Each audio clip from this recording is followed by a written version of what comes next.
फिर उत्तराखंड की जो सनातन धर्म की बात करते हैं, सनातन बाहुल्य प्रदेश में लिव इन रिलेशन बिल्कुल भी स्वीकार्य नहीं है। उत्तराखंड की धार्मिक सांस्कृतिक परंपराओं का घोर अपमान किया है। ये सच्चाई है माननीय अध्यक्ष जी।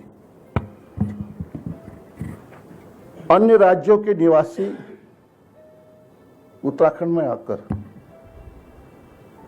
लिव इन रिलेशन में यहां रहते हैं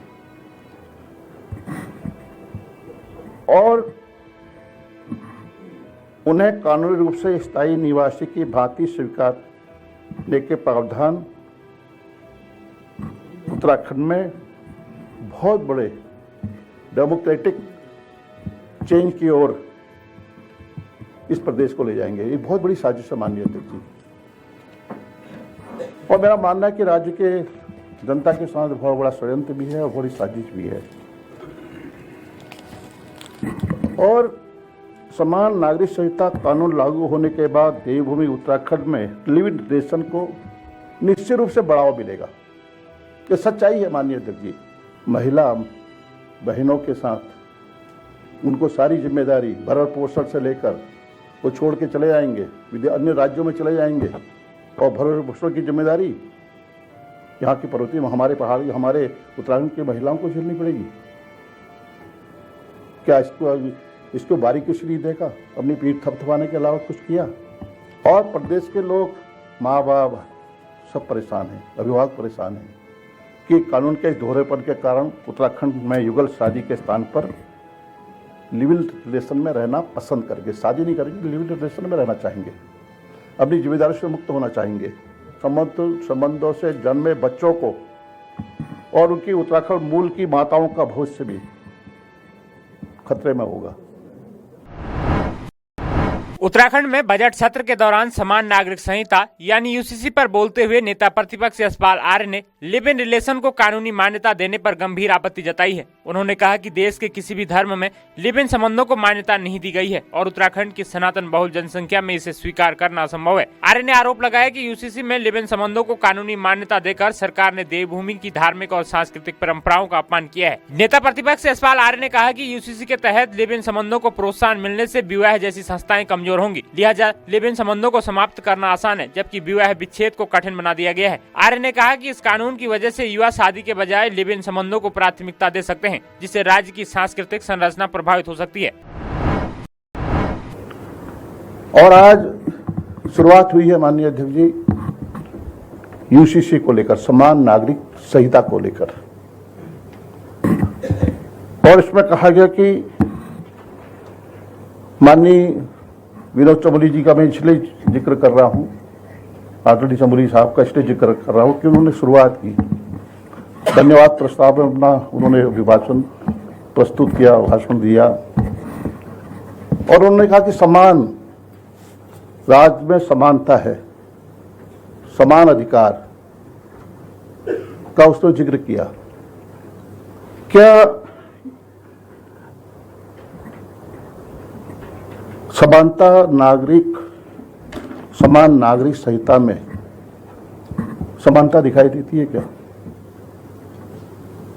अनुसूचित जाति, जनजाति, खासतौर से जनजाति को की महिलाओं को उनके अधिकारों से वंचित करने का काम भारतीय जनता पार्टी की वर्तमान सरकार ने किया है। क्या वो प्रदेश के नागरिक नहीं? क्या उनके अधिकार नहीं? क्या उनके हक नहीं? क्या उनका हकूक नहीं था? क्या क्यों वंचित किया गया? प्रश्न है माननीय अध्यक्ष जी। और मेरा मानना है कि जब यह लागू होने जा रहा है, इसके निकट भविष्य में बहुत ही दुष्परिणाम सामने आएंगे और पूरे प्रदेश में इसका सख्त विरोध हो रहा है। बिना एहसास नहीं, सरकार को इस बात का एहसास नहीं है अभी, और माननीय उच्च न्यायालय ने भी इस बात को स्वीकार भी किया है। माननीय उच्च न्यायालय ने इस बात को स्वीकार किया है, इसमें काफी खामियां हैं। दुनिया के किसी मुल्क में किसी भी मुल्क में, दुनिया के किसी भी मुल्क में, पाश्चात्य मुल्क में, पाश्चात्य देशों में लिव इन रिलेशन को मान्यता नहीं दी गई है। पाश्चात्य देश जो एडवांस हैं वहां पर भी लिव इन रिलेशन को मान्यता नहीं दी गई है। और फिर उत्तराखंड की जो सनातन धर्म की बात करते हैं, सनातन बाहुल्य प्रदेश में लिव इन रिलेशन बिल्कुल भी स्वीकार्य नहीं है, बिल्कुल भी स्वीकार्य नहीं मानिए। यूसीसी में लिव इन रिलेशन को मान्यता देकर सरकार ने देवभूमि की उत्तराखंड की धार्मिक सांस्कृतिक परंपराओं का घोर अपमान किया है। ये सच्चाई है माननीय अध्यक्ष जी। अन्य राज्यों के निवासी उत्तराखंड में आकर लिव इन रिलेशन में यहां रहते हैं और उन्हें कानूनी रूप से स्थायी निवासी की भांति स्वीकारने के प्रावधान उत्तराखंड में बहुत बड़े डेमोक्रेटिक चेंज की ओर इस प्रदेश को ले जाएंगे। ये बहुत बड़ी साजिश है माननीय अध्यक्ष जी। और मेरा मानना है कि राज्य के जनता के साथ बहुत बड़ा षड्यंत्र भी है और बड़ी साजिश भी है। और समान नागरिक संहिता कानून लागू होने के बाद देवभूमि उत्तराखंड में लिव इन रिलेशन को निश्चित रूप से बढ़ावा मिलेगा। ये सच्चाई है माननीय अध्यक्ष जी। समान नागरिक संहिता के भाग 3 में धारा 378 से 379 तक इन रिलेशन संबंधी प्रावधान शामिल किए गए हैं। इन प्रावधानों में जहां लिव इन रिलेशन को कानूनी मान्यता दी गई है, माननीय राज्य में इनको कानूनी मान्यता दी गई है, वहीं ऐसे संबंध से जन्मे बच्चे को, ऐसे संबंध से जन्मे बच्चों को वैध बच्चा मान लिया गया है। और पुरुष द्वारा महिला को छोड़ने के उपरांत महिला से जन्मे बच्चे के भरण पोषण का अधिकार महिला को करना होगा। इतना बड़ा एक महिला बहनों के साथ उनको सारी जिम्मेदारी भरण पोषण से लेकर वो छोड़ के चले जाएंगे, अन्य राज्यों में चले जाएंगे और भरण पोषण की जिम्मेदारी यहाँ की पर्वतीय, हमारे पहाड़, हमारे उत्तराखंड की महिलाओं को झेलनी पड़ेगी। क्या इसको बारीकी से नहीं देखा? अपनी पीठ थपथपाने के अलावा कुछ किया? अध्यक्ष जी, यूसीसी में सभी धर्मों के लिए तलाक या विवाह उच्छेद को बेहद कठिन बना दिया गया है, बहुत कठिन बन गया। तलाक हो या अन्य हमारे हिंदू धर्म में विवाह विच्छेद हो, ये बहुत कठिन हो चुका है। लेकिन लिव इन रिलेशन में रहने वाला व्यक्ति कभी भी धारा 384 के अंतर्गत रजिस्ट्रार के समक्ष कथन प्रस्तुत करके अपने लिव इन रिलेशन को समाप्त कर सकता है। इसको दोबारा देखने की जरूरत है।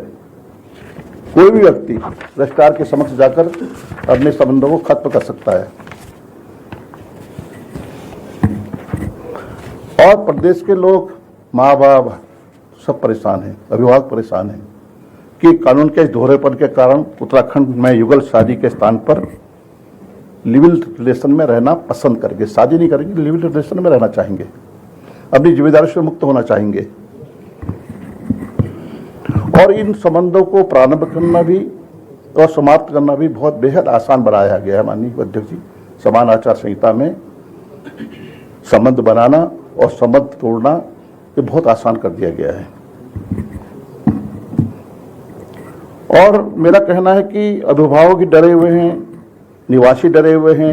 लिव इन रिलेशन से उत्तराखंड में विवाह संस्था को नुकसान पहुंचेगा और ऐसे संबंधों से जन्मे बच्चों को और उनकी उत्तराखंड मूल की माताओं का भविष्य भी खतरे में होगा। ये गंभीर विषय है माननीय अध्यक्ष जी, बहुत गंभीर विषय है। जैसे प्रदेश में हर गांव में बड़ी उम्र के अविवाहित युवाओं की संख्या बढ़ती जा रही है, शादियां नहीं हो रही पहाड़ों में, लिव इन रिलेशन के बाद तो स्थिति और भी खतरनाक होगी, भयावह होगी माननीय अध्यक्ष जी। राष्ट्र की अनुसूचित जनजातियों पर ही लागू न होने वाला कानून कैसे समान की संज्ञा को पूरा करेगा? अनुसूचित जनजाति पर यह कानून लागू नहीं होगा, उनको इस दायरे से बाहर कर दिया गया है।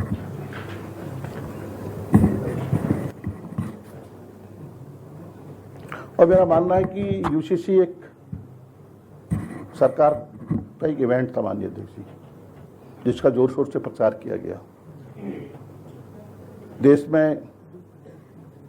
देश के माननीय प्रधानमंत्री जी ने भी इसको उत्तराखंड सरकार की पीठ को थपथपाने का काम किया।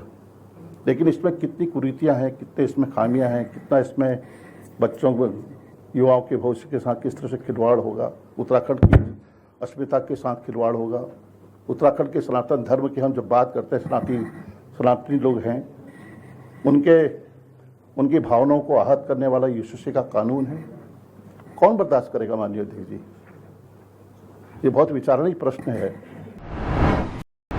दोस्तों, सदन में नेता प्रतिपक्ष यशपाल आर्य द्वारा लिव इन रिलेशन पर दिए गए स्पीच को लेकर आप क्या सोचते हैं? क्या उत्तराखंड में लिव इन को मान्यता देना सही है? हमें कमेंट्स कर अपनी राय जरूर बताएं।